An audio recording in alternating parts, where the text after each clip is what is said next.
Hi guys, my name is Doug. Welcome to Third Stall Garage. Typically this channel has been about restoration of a 66 Mustang convertible named Vin. Today's episode is going to be more about welding. I've been debating for a long time between continuing with my flux core welding or whether I convert over to gas shielded MIG welding with my Lincoln Weld Pack 100 welder. This channel is about improvements like this, restoration of cars, working on cars. Hopefully this channel can be a help for you. If you have questions, comments, leave them below. If you're willing to help me, hit the subscribe and the thumbs up button so that I can reach more people, help more people, and I love the dialogue and communication. I've been blessed by that. This channel is also about proving that the most important thing you need to do car work and car restoration is a willing attitude to try and learn and grow. So let's learn about gas shielded and flux core welding. Stay tuned.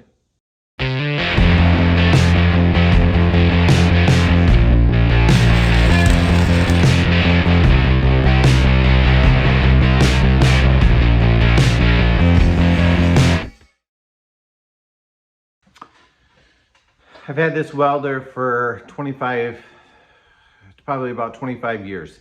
I've been using flux core welding for it the whole time. It's been great. I have no complaints about it. In earlier episodes of the restoration of my Mustang, I talked about why I was continuing to use the flux core. A little bit of it was a financial decision not to want to make the conversion. I also didn't want to have the added expense of purchasing gas, worrying about running out of gas when you're in the middle of a weekend, which is typically when I work on it. And what I had understood, and this is true, is that you can do good welding with both. I think flux core is a little harder from what I've heard.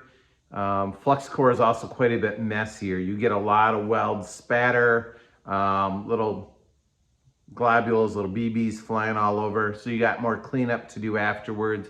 It's important. You need to stop occasionally and clean your welds up because there's a lot of soot and slag that floats to the top of the weld to keep it pure. Because when a weld is glowing hot and orange, oxygen gets in, the weld rusts, it oxidizes, it becomes impure. And so that's why you need a shield around it to protect it from that. So the way flux core works is, here's a spool of flux core. Inside the core of the wire is the flux. And as the wire, which becomes the electrode, hits the welding surface where that spark is, the flux then burns and creates a little gas cloud, which protects the weld. So the distance your gun is away from the welding surface is a little less critical, particularly related to the gas shield, because it's coming from the tip of the wire. But I think that also limits the diameter of the wire. Can't go too small, and they only make 30,000th inch diameter wire for it, whereas with gas shielded you can go smaller. The way that gas shielded works is the gas doesn't come from the wire, the gas comes from the gun. And so you've got your nozzles that go on the end of the gun, and the gas actually comes from the tank, goes through your welding tube, your welding gun, and comes out. And so you point that nozzle right at the weld, and the gas comes out and creates a little cloud. Flux core does work better for outside because your gas shield is coming right at the point of the weld. Sorry, my furnace is about to kick on. It's a cold day today. Whereas gas shielded, if you're outside, the gas shield part can blow away if you're in a crosswind. I'm not worried about that. I'm inside a shop. But with a lot of patience and practice, I've learned to make flux core work. A couple things I've learned along the way is you really need to dial your heat down as low as you can. And you need to be real careful about not overheating the metal. The other thing I learned is, my welder came with 35 thousandths wire.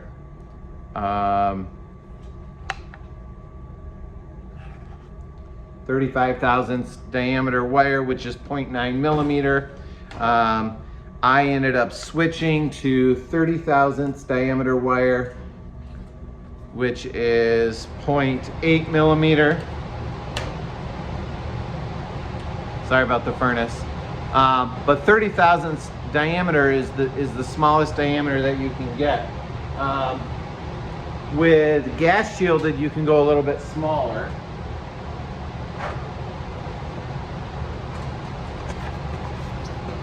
You can get down to 25 thousandths.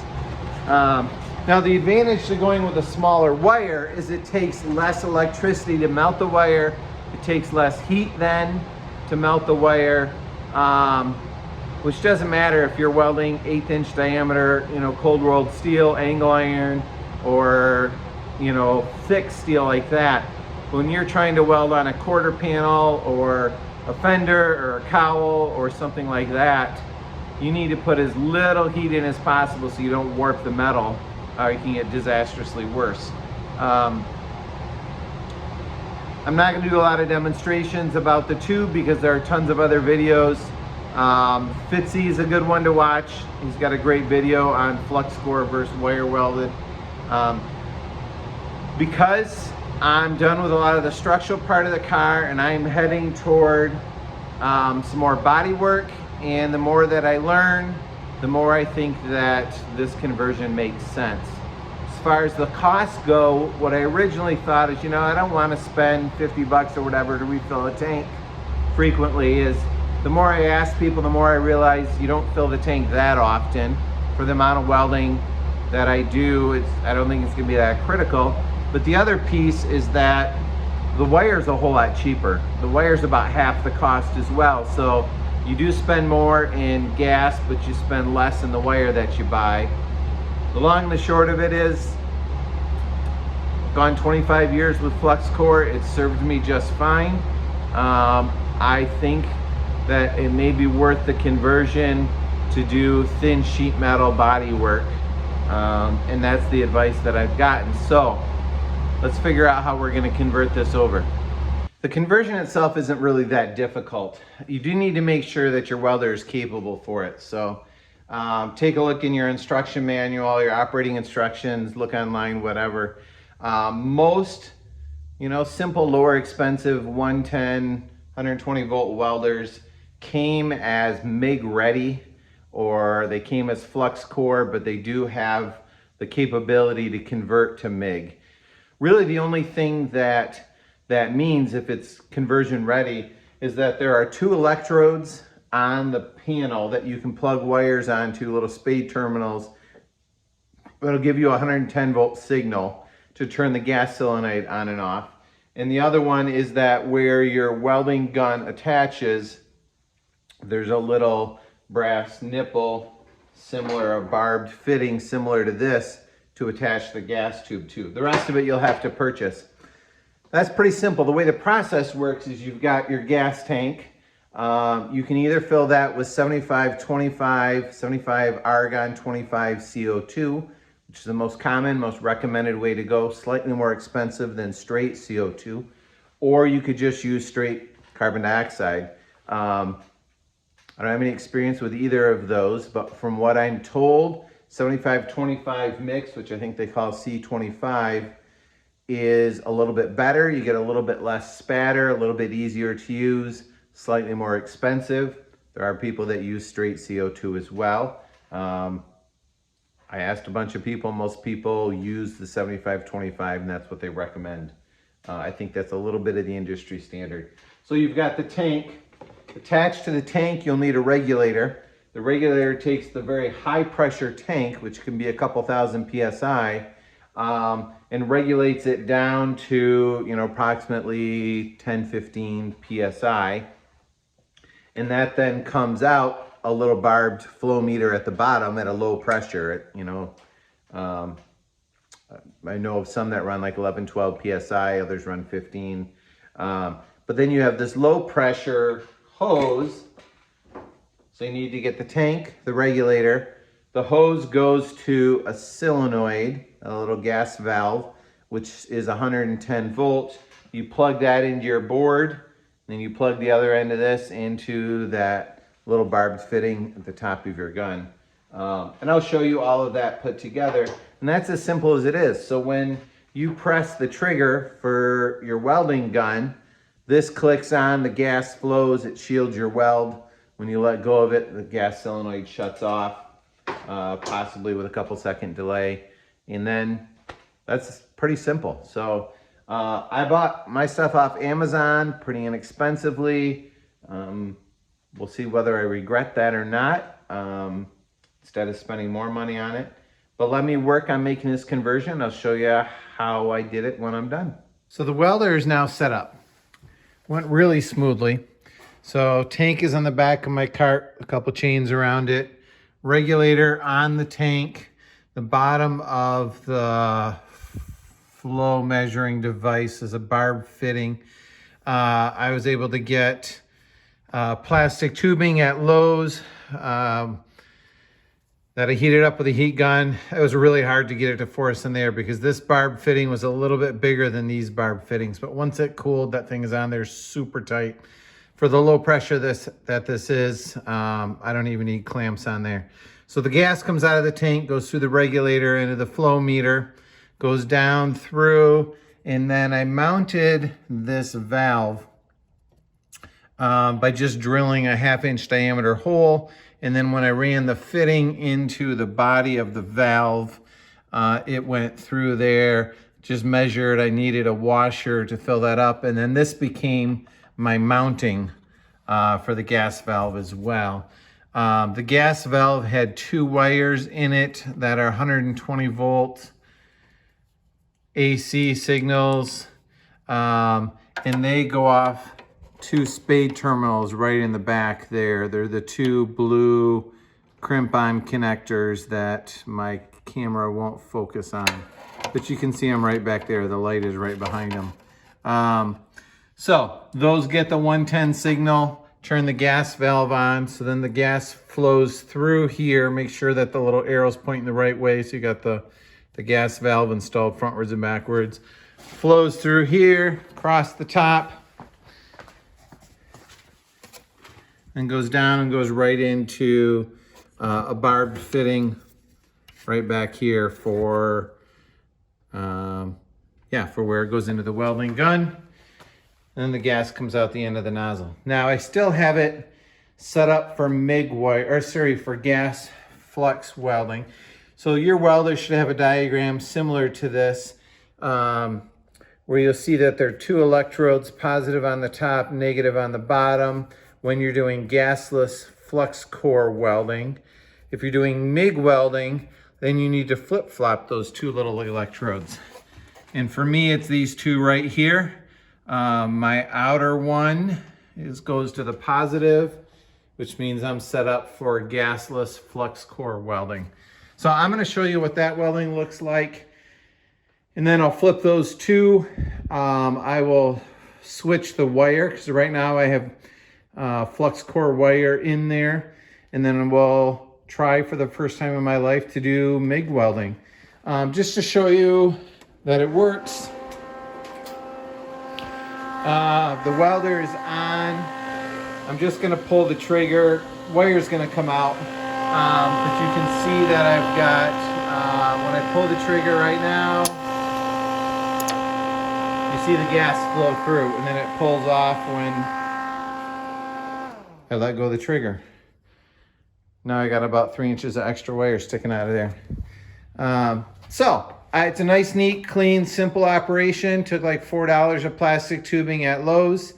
I had a heat gun for mounting it. And price-wise, my regulator was 15 bucks on Amazon. My gas valve was about another 15 bucks. I think I had $4 and some change, or maybe $5 and some change into the tubing. I scoured Facebook Marketplace, found a used CO2 tank for 80 bucks, then went down to the local gas supply company, exchanged that for another for a 75-25 argon CO2 tank that was filled. I think that was like another 60 bucks. So I'm looking at, a little less than 200 total to convert this over. Oh, and then I had to buy a spool of the 025 wire. I bought an 11-pound spool of it that I think was another 34 bucks.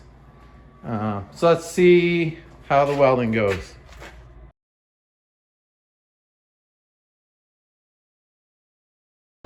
So right now I am welding with gas or flux shielded welding wire with my Lincoln Pack 100. It's at the lowest amperage setting and the dial of wire speed is on 2.5. Just welding on a piece of sheet metal that's the kick panel off the side of the car.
So here's what flux core welding looks like. You can definitely see all the spatter from around it. I tried welding a bead and it got too hot and blew through. So this section here and this section here were kind of pulse welding where I would wait for it to cool before I would move on. You can see there's pretty good penetration. The weld all the way through.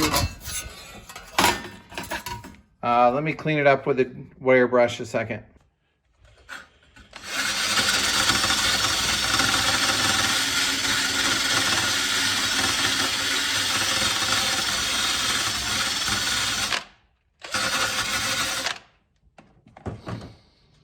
Okay, a couple things I noticed, but I hope you can see this.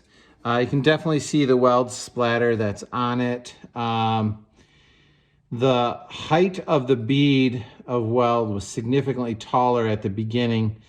And then as the metal got hotter and hotter, the weld almost laid down completely flat to where there's almost nothing sticking out the top. So I didn't get a very consistent bead, but my penetration was really pretty good on it.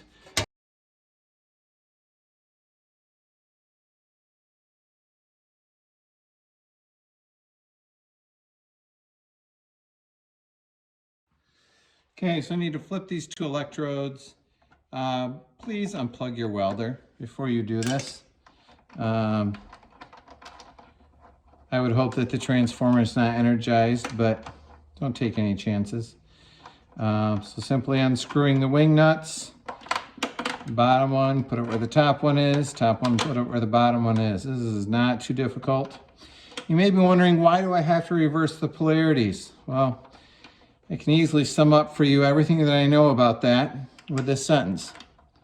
I have no idea. It's because it's what the registration manuals say. So just flip them like that. Make sure that they're not rubbing on anything. Don't forget to snug them down again.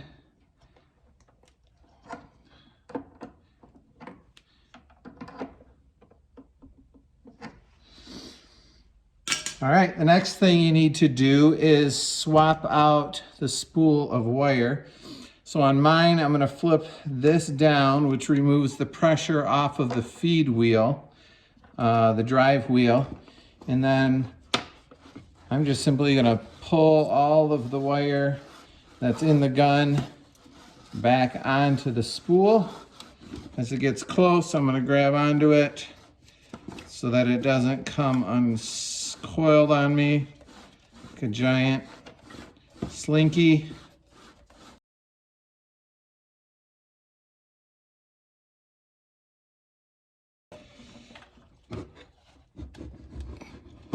And I'll just simply take this wire. There's a little hole in here that it can go through.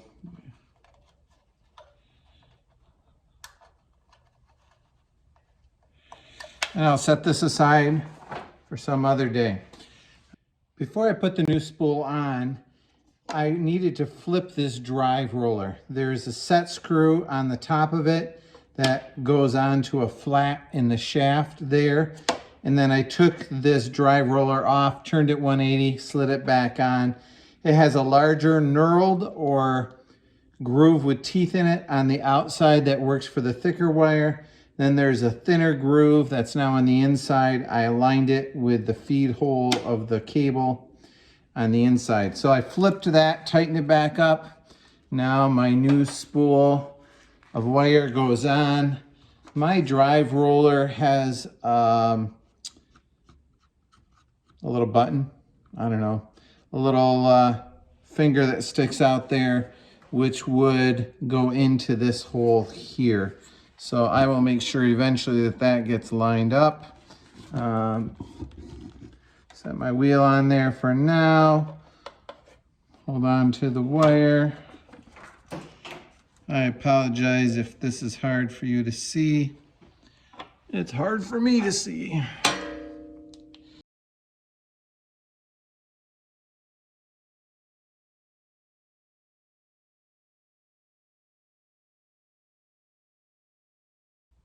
All right, wire should be fed in the right spot. I'll turn it on. Sure the down pressure is appropriate on the top of the drive roller. Pull the trigger. It's feeding the wire through. So I just need to let it go till it comes out the end of the gun. I can feel the vibrations of it coming up to my hands as it gets closer.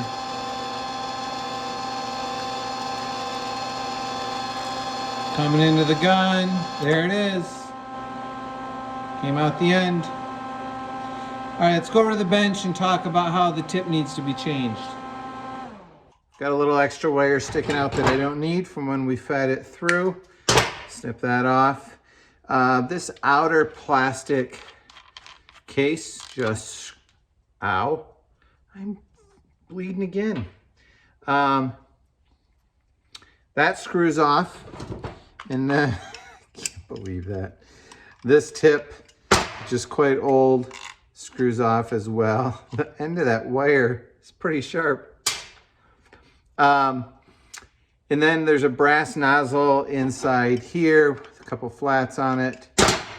Pull that off as well. So those three things need to come out, and those put those in a bag, set them aside. We're gonna replace those with a new brass nozzle that will work to attach the, I don't know, this nozzle, which directs the gas.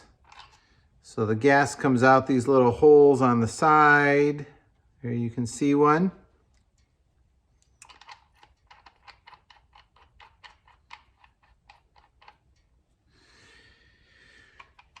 Should do that last.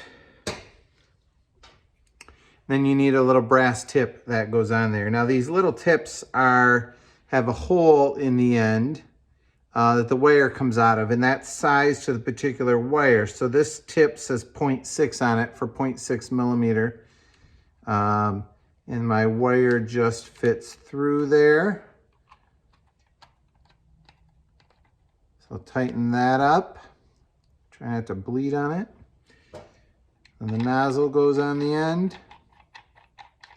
You do want to make sure that this shielding nozzle sticks out farther than the small brass tip that's inside. If the brass tip sticks out past this, that won't shield it as well. And now I'm ready to MIG weld. Let's go try it for the first time. All right, let's see how some of the first welds came out. Here you go. So these are on my lowest voltage settings, and wire speed about 3. I kind of like how some of these started out. And then the sheet metal got overly hot and the weld started kind of puddling out towards the end here. This one ended up pretty good. I tried pulse welding on this one here, just hitting a spot and going to the next one, like as if you're doing like a butt joint. Then I moved my wire speed up to 4. And you can tell that these started to sit up a bit higher. And you might think, wow, that's really good for the first welds. And then I'm gonna be honest with you and go that it took me a little while to dial things in, and I tried setting my feed way too low and then way too high and quick dialed it back in. So my settings are really not that much different than they were with Flux Core. I'm at Flux Core, I was at 2.5, and I'm really at between 3 and 3.5 on the wire speed. Lots of penetration on the back side. I do really like how clean that is without the spatter all over.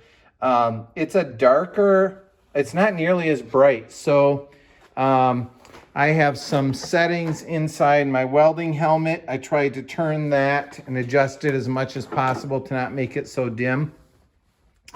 And that helped a bit, but I think it's just gonna take a little bit of getting used to. Also, I think with the nozzle on